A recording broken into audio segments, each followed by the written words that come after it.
Explain in Hindi Urdu dub presenting missing you. कहानी की शुरुआत में हमें कोर्ट रूम को दिखाया जाता है जहां एक शख्स को सज़ा दी जा रही होती है। दरअसल इस शख्स पे इल्ज़ाम होते हैं कि इसने कई एक मर्डर किए हैं, लेकिन पुलिस के पास कोई ठोस सबूत नहीं होता सिवाय एक मर्डर का। इसीलिए उसे उस मर्डर के इल्ज़ाम में 15 साल की सज़ा होती है। ये सज़ा बहुत ही कम होती है। ये बात सुन के कोर्ट के अंदर मौजूद सब लोग रोना शुरू कर देते हैं। तभी एक पुलिस वाला ऑफिसर उठ के उस पर अटैक कर देता है। इस पुलिस वाले ऑफिसर के दोस्त की बेटी भी वहीं मौजूद होती है। इस पुलिस वाले के दोस्त की बेटी को इसी किलर ने मारा होता है, इसीलिए वो इस पर अटैक कर देता है। इसके बाद सीन शिफ्ट होता है और हमें 15 साल के बाद का वक्त दिखाया जाता है जब इस क्रिमिनल को आज़ाद कर दिया जाता है। इसका इस्तकबाल वही पुलिस वाला करता है क्योंकि उसे अभी भी यकीन होता है कि उसके दोस्त को इसी ने मारा है। मगर क्या सच में इसी ने उसे मारा था? इस बात का पता हमें कहानी के आगे पता चलेगा। इसके बाद हमें यूजू को दिखाया जाता है। ये वही बच्ची है जो पहले बहुत छोटी होती थी और अब बड़ी हो चुकी है। ये अपनी लाइफ में बहुत ही ज़्यादा दयालु होती है। ये दूसरों की मदद करती है और साथ ही साथ ये उसी पुलिस स्टेशन में काम करती है जहाँ पे इसके कभी पिता काम करते थे। दरअसल ह्यूजी के बाप के मौत के बाद उसकी माँ ने उसकी परवरिश की जिम्मेदारी उसके दोस्त को छोड़ दी थी और ह्यूजी अब अकेली ही रहती है। वो उसी पुलिस स्टेशन में काम करती है जहाँ उसके पिता काम करते थे। साथ ही साथ वहाँ के लोग उसकी कई दफ़ा सैलरी दे के मदद भी कर देते हैं।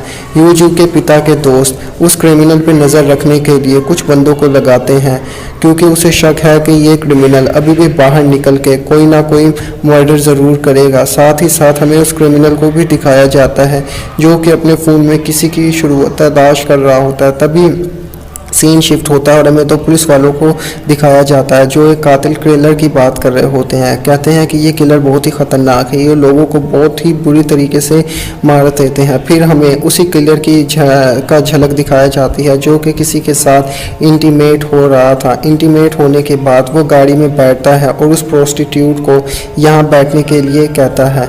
उसके बाद हमें वो किलर कहीं जाता है और हमें दिखाया जाता है कि उस किलर को किसी और ने कत्ल कर दिया।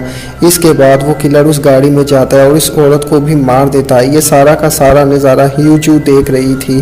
दरअसल ये उसी किलर को फंसाना चाहती थी जिसने उसके बाप को मारा था, लेकिन ये किलर कौन है जिसने उसे मारा इस बारे में इसे भी कुछ नहीं पता। वो ये सारा का सारा माजरा देखती है लेकिन बगैर कुछ कहे और कुछ किए वहाँ से चुपचाप चली जाती है। इसके बाद हमें उसी किलर को दिखाया जाता है जिसके लिए 15 साल की इस कातिल का नाम जेम्स होता है।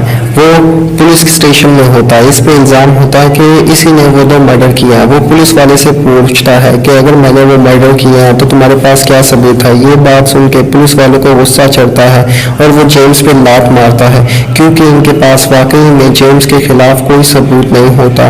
वो जेम्स को यहाँ से जाने के लिए कहते हैं। जेम्स जब जा रहा होता है तो वो जैशी से टकरा देता है। जैशी उसके हाथ के सहारे खड़ी होती है लेकिन उसे रिग्रेट होता है कि वो कैसे एक किलर से हाथ मिला सकती है, इसीलिए वो अपने हाथों को धोती है। बाद में पुलिस वाले एक स्पेशल ऑफिसर को हायर करते हैं ताकि वो जेम्स के ऊपर नजर रखे क्योंकि उन्हें शक है कि सारे मर्डर जेम्स कर रहा होता है। इसके बाद जेशी अपनी माँ से मिलने के लिए जाती है जो देखती है कि उसकी माँ का पति उसे बहुत बुरी तरह मार रहा है। दरअसल ये पहली बार नहीं है, उसका पति पहले भी उसकी माँ को कई बार मार चुका है। जेशी ने कई दफ़ा अपनी माँ को समझाया कि वो इस शख्स को छोड़ दे, लेकिन उसकी माँ उसे छोड़ना नहीं चाहती। इसके बाद जब उसका पति बाहर निकल रहा होता है जेशी उसका पीछा करती है और मौका देख के उस पर चाकू पे धड़ाधड़ वार कर देती है जब तक के लिए वो मर नहीं जाता। इसके बाद वो उसकी बॉडी को एक पार्क में फेंक देती है। अगले दिन जब पुलिस वाले वहाँ पे आते हैं तो उन्हें लगता है ये सारे मर्डर जेम्स ने किए होते हैं। जेम्स भी वहाँ मौजूद होता है। तभी जेम्स को एहसास होता है कि कोई उस पर नजर रखे हुए है। वो जेशी को देख लेता है, उसका पीछा करता है लेकिन इससे पहले जेशी तक वो पहुंचे जेशी किसी तरीके से अपनी जान बचाकर अपने घर में पहुंच जाती है। दरअसल जेशी उसके सारे मर्डर पैटर्न पर रिसर्च करके बैठी हुई थी कि वो कैसे मर्डर करता है और वो हर हाल में जेम्स को जेल में पहुंचाना चाहती है। इसके बाद पुलिस वाले जेम्स के खिलाफ एक अरेस्ट वारंट जारी करते हैं ताकि वो शहर से कहीं ना जा सके। इसके बाद हमें एक और क्रिमिनल को दिखाया जाता है जो कि बहुत ही खतरनाक होता है और हमें इसके फ्लैशबैक से पता चलता है कि इस क्रिमिनल का नाम मायू चैन है और ये जेम्स का बेस्ट फ्रेंड होता था। इन दोनों ने बचपन में एक साथ कसम खाई थी कि ये दोनों एक दूसरे ज़्यादा से ज़्यादा मर्डर करेंगे और इन दोनों ने इस मर्डर की शुरुआत जानवरों को कत्ल करके उन्हें बैग में बंद करने के लिए की थी। लेकिन इनकी दोस्ती में दरार तब आई जब इन दोनों ही को एक औरत से प्यार हो गया और इन दोनों ने एक दूसरे को नुकसान पहुंचाने की कोशिश की और हमें पता चलता है कि जेम्स को जेल पहुंचाने वाला शख्स भी यही था। इसी ने जेम्स के खिलाफ गवाही दी थी। जेम्स भी अब इसे ही ढूंढ रहा होता क्योंकि वो जानता था कि सिर्फ मिंसू ही है जो कि उसे जेल के अंदर पहुंचा सकता है, क्योंकि जितने भी उसके जानने वाले दोस्त थे उन सबको मिंसू ही मार सकता है क्योंकि मिंसू अब उसका दुश्मन बन चुका है। मिंसू भी जानता है कि जेम्स उसे छोड़ेगा नहीं और जेम्स उसको मारने के लिए जरूर आएगा। मिंसू कब से जेम्स का इंतजार कर रहा होता है। इसके बाद हमें जेम्स को दिखाया जाता है जो कि उसी होटल में आता है जहाँ मिंसू होता है। वो मिंसू को मारने के लिए उसके बिस्तर पे जाता है लेकिन मिंसू अपने बिस्तर पे नहीं होता। इसके बाद वो बाथरूम का दरवाजा खटखटाता है, वहाँ कोई नहीं होता और वो बाथरूम के बाहर से ही की चैन के ऊपर अटैक कर देता है। ये चाकू सीधा मिंसू के हाथ पे लगता है लेकिन मिंसू खामोशी से इसे बर्दाश्त करता है और इसके मुंह से आवाज़ तक नहीं निकलती। इसके बाद वो एक और चाकू उसी दरवाजे पे मारता है जो कि सीधा मिंसू के फेस के पास आता है और मिंसू की जान तब बचती है जब वहाँ पे वही पुलिस वाला आ जाता है।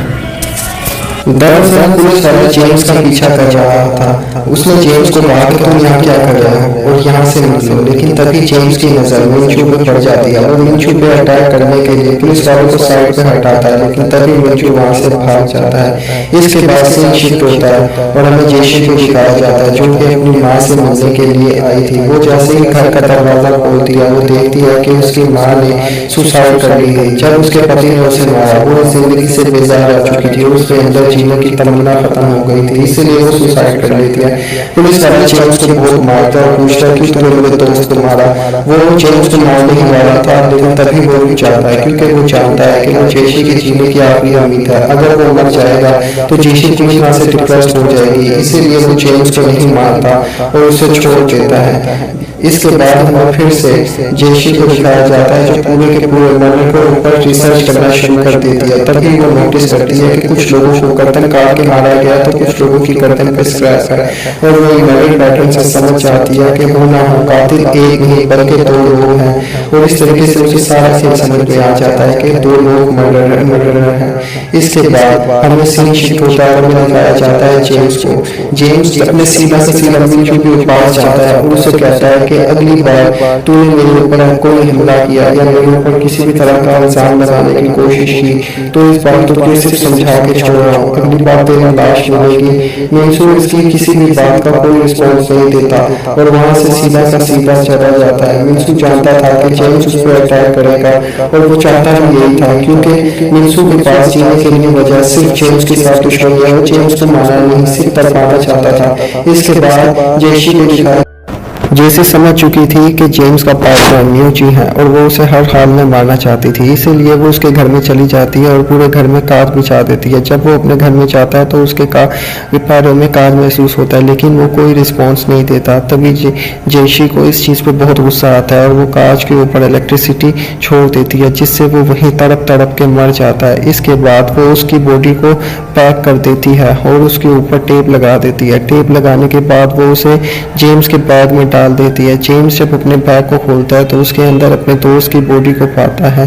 तभी जेशी उसके ऊपर अटैक कर देती है। जेम्स इस पर कोई रिस्पॉन्स नहीं देता, वो अपनी जान बचाने की कोशिश करता है, इसीलिए ना चाहते हुए भी जेशी को उसे बेहोश करना पड़ता है। दरअसल जेशी उसे मारना नहीं सिर्फ उसे फंसाना चाहती थी ताकि उसे सज़ा कानून की तरफ से मिले।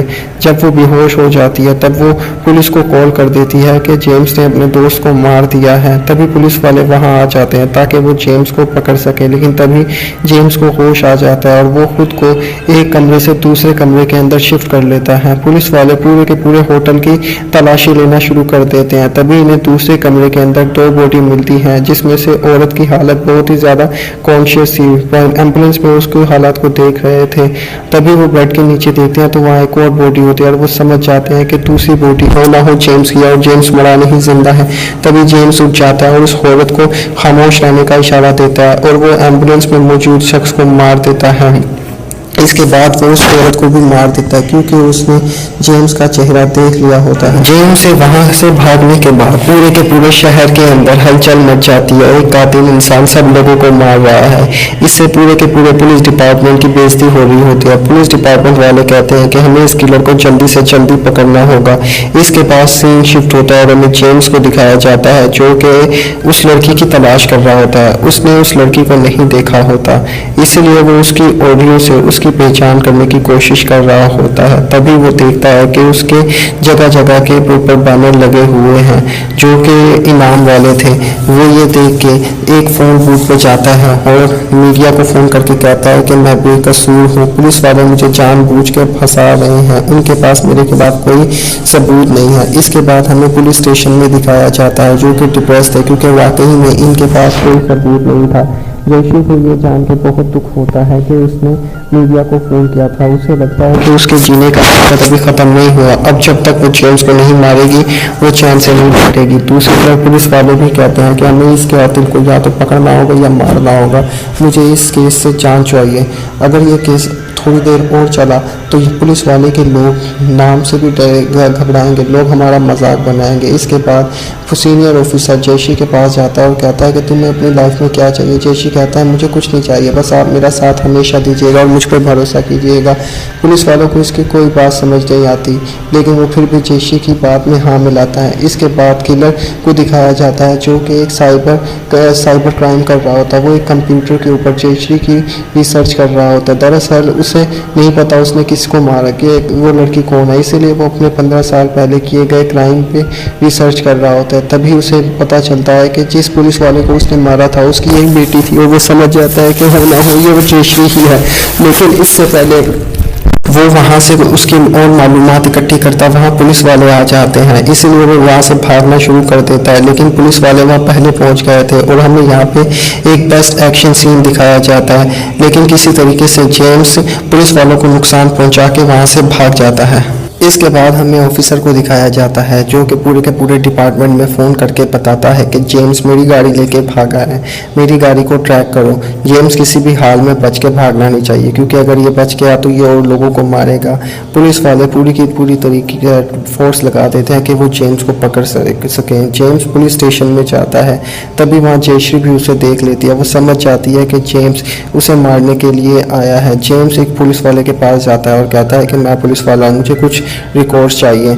इसलिए पुलिस वाला उसे रिकॉर्ड लेने की इजाज़त दे देते हैं। दूसरी तरफ हमें जयश्री को दिखाया जाता है जो कि एक स्टोर में जाती है और वहाँ से एक चैन खरीदती है ताकि वो जेम्स को मार सके। दूसरी तरफ हमें फिर से जेम्स को दिखाया जाता है, पुलिस वाले को दिखाया जाता है जो कि कहता है कि तुम सब किसी काम के नहीं हो। इतने सारे लोग मिलकर एक डिटेक्टिव को भी, एक क्रिमिनल को नहीं पकड़ पाए जबकि मेरी की गाड़ी को ही तुम लोगों को ट्रैक करना था। फिर हमें जेम्स को दिखाया जाता है जो कि जयश्री के घर में खड़ा है चाकू लेके, ताकि जैसे ही जयश्री आए वो उसे मार सके। लेकिन जयश्री को पता था वो उसे मारने खड़ा है, इसलिए जयश्री उससे पहले ही उस पर अटैक कर देती है और भागना शुरू कर देती है। जेम्स उसे देख के उसका पीछा करना शुरू कर देता है। वो पुलिस वालों को भी फ़ोन कर देती है। पुलिस वाले भी उसे जयश्री को बचाने के लिए उसका पीछा करते हैं और हम यहाँ पे एक फाइटिंग सीन देखते हैं। लेकिन किसी तरीके से जयश्री अपनी जान बचा के एक पार्क में चली जाती है और वहाँ झूला झूलना शुरू कर देती है। ये देख के कातिल को कुछ समझ नहीं आता। जयश्री तब एक जंजीर लेके अपनी गर्दन पे चढ़ा देती है और अपना सेक्रीफाइस दे देती है। दरअसल उसके दिल में ये गिल्ट था कि उसने 2 लोगों को मारा, इसलिए वो जीना नहीं चाहती थी और वो अपने बाप के कातिल को हर हाल में सज़ा पहुंचाना चाहती थी।